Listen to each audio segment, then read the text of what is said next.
Hi guys, I hope that you had a wonderful Friday. I had a pretty good day. I spent the majority of it in the office.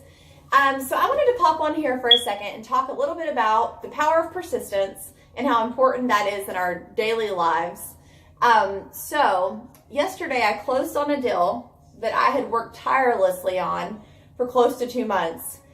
We were dealing with a very complex property, a million variables.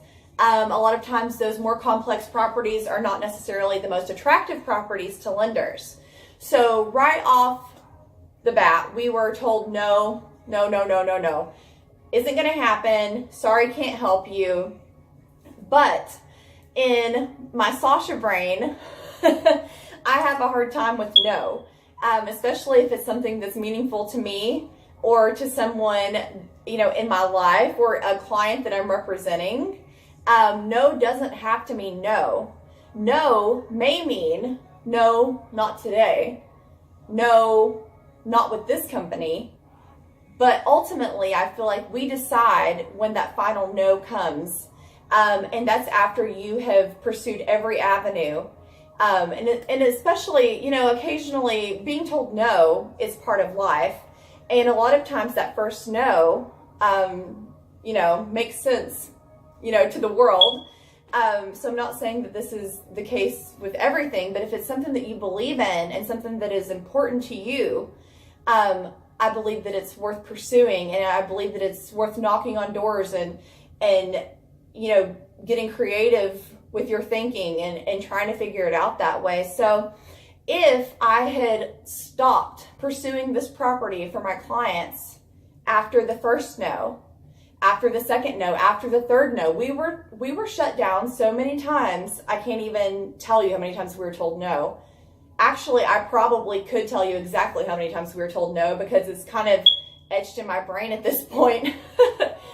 But anyway, I'm saying that to get to the point that if we had listened to all of those no's and taken that as the final answer, we would not have ended up at that closing table yesterday with a happy buyer and a happy seller and these two families that are now able to move on with their lives and do what they had initially planned on doing.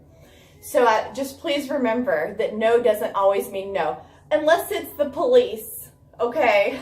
I'm not trying to cause a ruckus up in here, but if you believe in it and you're passionate about it and you, in your world, if it doesn't seem impossible to you, it's worth pursuing. There are things in this world that, from any logical standpoint, you know that that's not possible or not going to work out. But if it makes sense to you, please believe that there are other people in this world that it's going to make sense to. You just haven't found them yet. And you can change a no into a yes with persistence.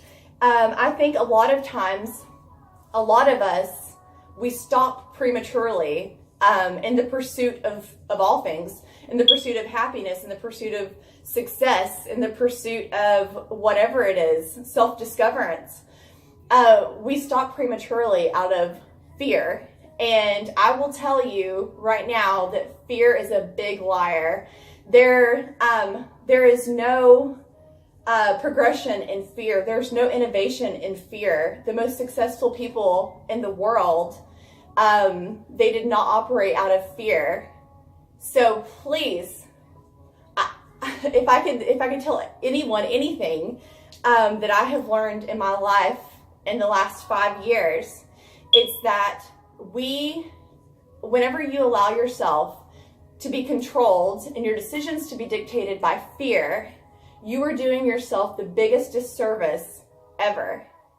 Okay, I feel like that, of course, we're taught to be fearful of things as children as protection, and those things are valid. But as we, mature and we become adults and we're still operating our lives and our decisions based on fear, I feel like that is just the biggest disservice to any of us. So fear of rejection, fear of failure.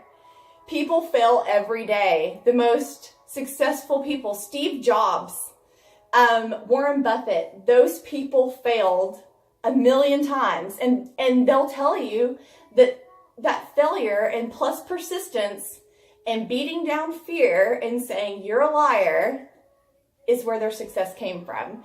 So anyway, that's all I have. I hope that you guys have a great weekend, and I will talk to you later. Bye-bye.